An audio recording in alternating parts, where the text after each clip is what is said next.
Welcome to another message from Systematic Theology. We're in Revelation, the 20th chapter, and verse number 1. And where we stand in time, in a timeline, is right here. Right here. At that period of time. We started all the way back here in eternity past, and we find out Satan was alive and well back then. God created him not as Satan, but as Hallel, the bearer of light. Isaiah 14, Ezekiel 28. We find out that he got real active in the human race in Genesis, the 3rd chapter. We find out from the book of Job what all he can do to us. This world is Satan's workshop. This world is Satan's workshop. And we live in that. But one of these days, it's going to be all over. Now I'm going to read this to you from the Greek, even though I won't read the Greek and then read English translation. I might bring out a Greek word now and then. And I saw literally the angel. The definite article isn't there, but it's there. And I saw the angel having come down, or coming down out of the heaven, having a kleon tes abyssu, the key of the bottomless, no bottom is what it is. Abysson, abyss is bottom, but this is no bottom. It's a bottomless pit. And the chain was very great in the hand of him, or literally upon the hand of him.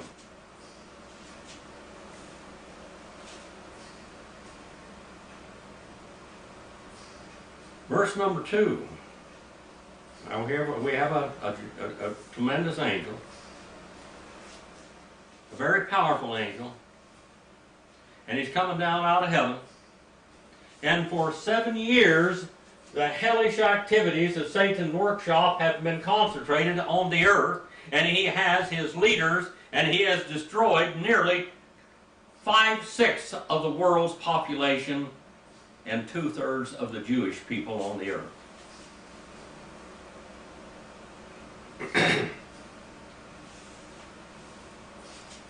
Verse number 2. And he laid hold of the draconta, the dragon.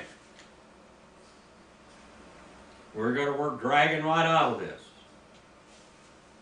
The dragon is a leviathan of old. The dragon is a term that means powerful. When Moses went before Pharaoh with Aaron, his brother, as his spokesman, Aaron's rod was thrown down in the very presence of Pharaoh. Pharaoh means the man in the big house. Well, I'm going to tell you something's going to happen in that big house now. Aaron threw the rod down in the presence of Pharaoh, and it became a nahash? It was a mia. No, it didn't. It became a tanin. A dragon, a draconta. That's the term right there. That's the Greek term for tanin. That rod of Moses and Aaron turned into a dragon, a supernatural creature. Now Satan has magical powers because he is supernatural. So he has magical powers, and according to the last part of the 19th chapter of the book of Revelation, his man on this earth did great magical signs and wonders and powers, and they created. They made things. They made things live and walk and breathe. Now you might say Satan can't create. Let's go on just a little bit further, people. I'm not trying to build Satan up. I'm showing you how bad he is and how deceitful he is. Jannes and Jambres, which the book of Jasher names, and the book of Jasher is right over there in that area in my library. The book of Jasher is a historical book, and it's quoted several times in the Bible. It doesn't say it's an inspired book, it says it is a historical book, and evidently the names Jannes and Jambres were right, because Paul said Jannes and Jambres in one of his letters. Now Jannes and Jambres, the whole story is they threw down their rods, and what happened to those rods? They became dragons. Not snakes, not serpents, but dragons. Tanims, Dracona. Dragons. Now, was Satan able to create, out of the rods that they had, was he able to create a dragon? A Leviathan? Yes, he was. He was able to create a dragon. Now, the Leviathan is a supernatural creature. It was told in Jewish legends that there was a Leviathan that hovered under the deep in the Sea of Galilee, a Knesset. And when the water stirred, it was that dragging, that Leviathan stirring up the waters, and that Leviathan was guarding the gates of hell. That's Jewish legend.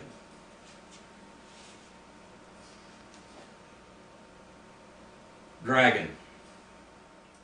Satan is called a Leviathan. He's called a dragon. He's called a Tanim. This is one of his titles. And then it says here, we have basically a understood comma. Whole office. The serpent. Now he's called the serpent of old. The serpent of old is talking about Genesis, the 3rd chapter. In Genesis, the 3rd chapter, in verse 1, it says that the serpent had become more deceitful and evil and wicked. He had become. God didn't create him that way. God didn't create Hillel that way, Lucifer. He created him good. He created him beautiful. Read Ezekiel 28 and Isaiah 14. He's beautiful. But his beauty corrupted him. He's called the serpent of old. That's the serpent that was in the Garden of Eden. God told Adam, you guard the garden. Guard it. Guard it from what? The serpent of old. The dragon. Okay, and we have two of his titles here. We have, he's called a dragon, a Leviathan. He's called a serpent of old. And then it says, which he is and continues to be, Diabolos. Diabolos. Diabolos, it comes from dia and balo. Dia means through, it's preposition. And balo means to throw. Now, I have some old guns around here. I like old things because I'm old. I'm contemporary with them. Some of these old guns have very large bullets in them, projectiles. 45-70, 458 diameter bullet. Now, if you take that bullet and just throw it at you, it'll bounce off. It might hurt.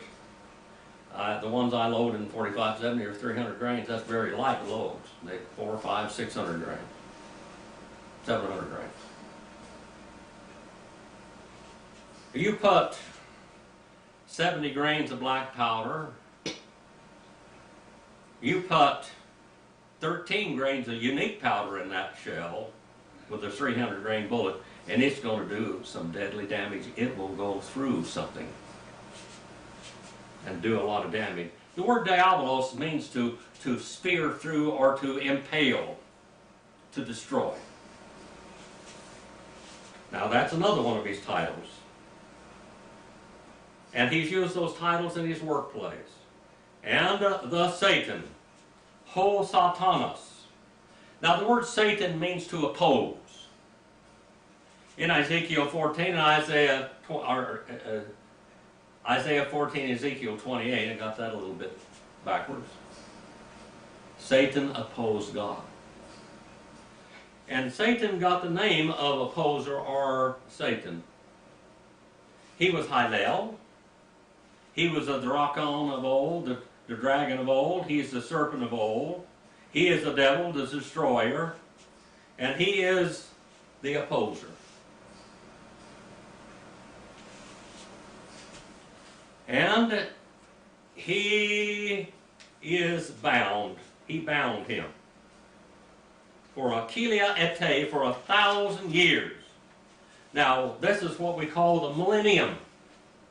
For 1,000 years, Satan, his workplace, is going to be down here in the bottomless pit.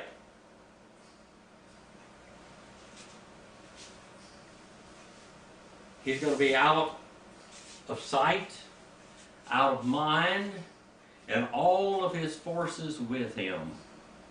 And Jesus Christ is going to rule from New Jerusalem above there, and probably his great-great-great-grandfather many times, David, will be on the throne on the earth. Epites Gates. El Haaretz. Upon the earth. This 1,000-year millennial reign is on the earth. It's real. And Satan is out of the way, and nobody will have to deal with him for 1,000 years.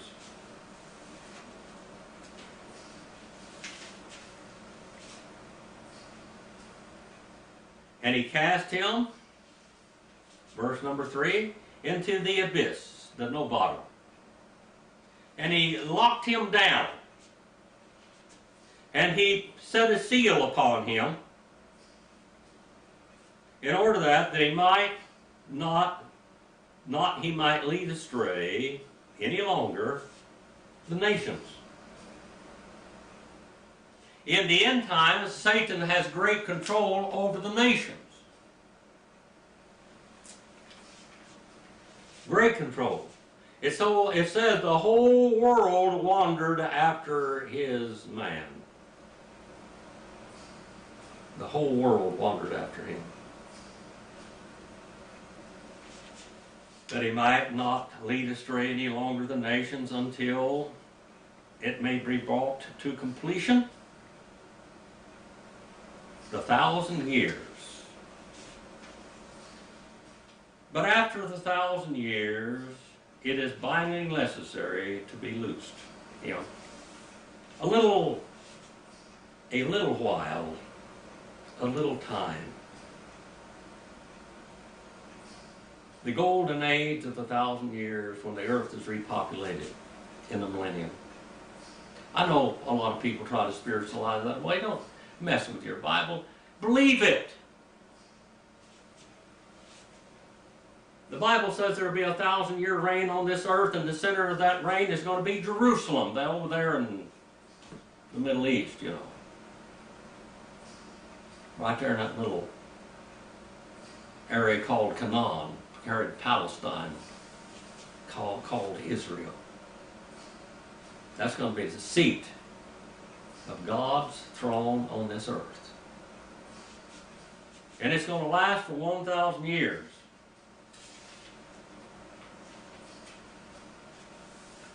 There's a lot of writings about this. You can go all the way back to the Epistle of Barnabas and the Didache.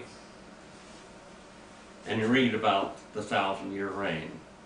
They believed it was a real 1,000-year reign, and I do too. It'll take place upon this earth, but the world will be repopulated. Why do we have a 1,000-year reign of Christ? Why is this going to happen? Why? Why is Satan going to be locked up for 1,000 years, and why is Israel going to rule upon the earth for 1,000 years? You know? Donald? Sharon? To bring Israel back. To fulfill the Davidic and the Abrahamic covenant. God made it, and those covenants are unconditional on God's part. They're unconditional, and God will fulfill them. Well, why is Satan locked away for 1,000 years? So he won't interfere with that 1,000-year reign of Christ. There's not going to be any hellish activity on the earth at that time allowed. People will still be Adamic. People will still be born for this at this period of time. They will live. They will still have the volition to do right or wrong according to their own will. Angels, man, everything has will, volition. I know some people don't believe that either. That we're robots. We're not. For 1,000 years, Satan won't be present in any way upon this earth. But then it says he's going to be released for a little while. It's necessary for him to be released for a little while.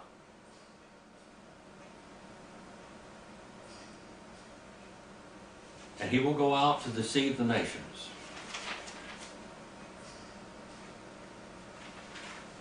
He's going to go out and deceive the nation. From Revelation 21:2-3, it tells us what happened to Satan. That his little workplace, that his little playhouse has been destroyed and taken away from him for a while.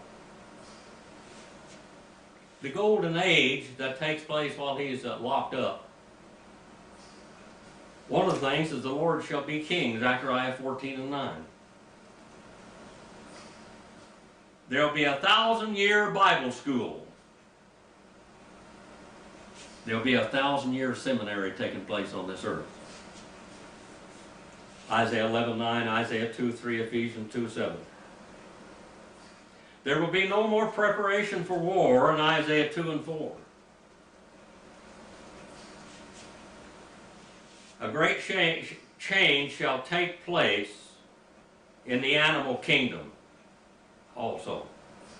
We'll go back to garden days, the time of the garden. Time before the flood, Genesis 2:19, Isaiah 11:6-8. The Lord shall judge in righteousness, Isaiah 11:4-5. There will be no more sickness, Isaiah 33:24.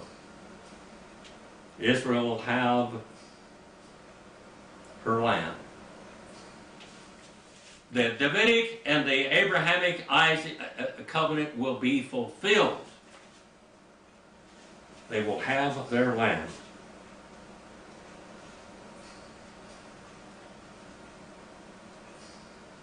Vegetation shall grow as weeds grow today.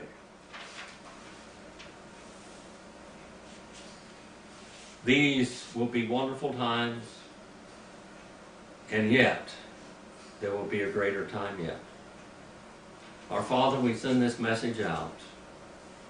I pray, Father, that your people will accept it, that they will glorify you in it, and that they will give their lives for you. I pray if there's one lost out there, that they want to seek you and seek your salvation that's so free in you and in your Son, Jesus Christ. Father, forgive me where I fail you, please, and let this message touch the world for your honor and glory. In Jesus'